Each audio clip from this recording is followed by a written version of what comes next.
Curieusement, je peux dire que j'ai été d'une joie immense, puisque c'était aussi mon rêve, de voir une dame à la tête du gouvernement, pourquoi pas plus tard à la tête du pays, puisque j'ai eu à travailler avec deux dames qui m'ont convaincu qu'avec les dames, d'abord, les vols ou les détournements, ce n'est pas dans les ADN.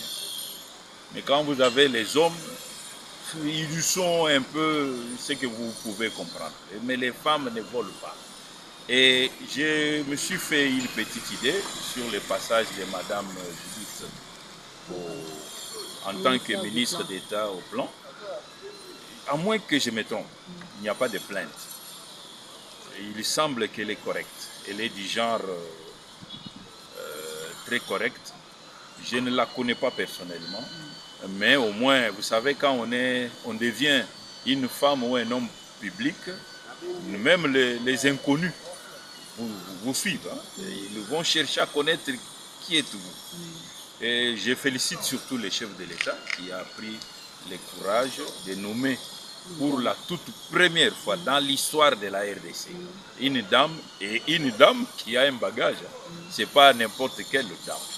Vous avez suivi son profil. Et je suis sûr que Dieu va agir avec elle. Mais dès lors qu'elle a relevé les mêmes défis au niveau du ministère du plan, vous savez que le gouvernement, c'est le plan. C'est le ministère du plan. Peut-être beaucoup de gens ne connaissent pas, n'ont pas le sens de l'importance du ministère du plan. Pour eux, ils voient le ministère le plus important, c'est peut-être, quand on parle de la défense, on parle des mines ou de quoi, ou de l'environnement. Non, c'est ça le vrai gouvernement, c'est le ministère du plan. Et vous êtes convaincu avec moi qu'elle quitte ce ministère sans laisser de pleurs.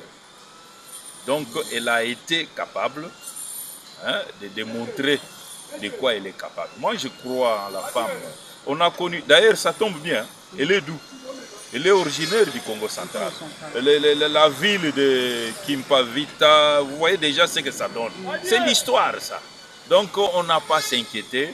Par contre, il faut la soutenir. Sauf que c'est au chef de l'État de ne pas lui coller des incompétents, des détourneurs, des malhonnêtes, puisque ce sont, par exemple, prendre quelqu'un, puis c'est un ami. Non, non.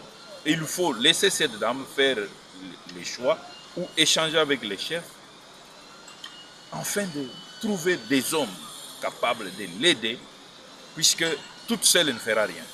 Mais vu son bagage intellectuel, mais avec l'appui des uns et des autres, des unes et des autres, elle va faire mieux. Puisque nous avons déploré le détournement, mais elle n'est pas dans cet ADN de détournement. C'est surtout ça qui m'attire et j'ai applaudi sa nomination.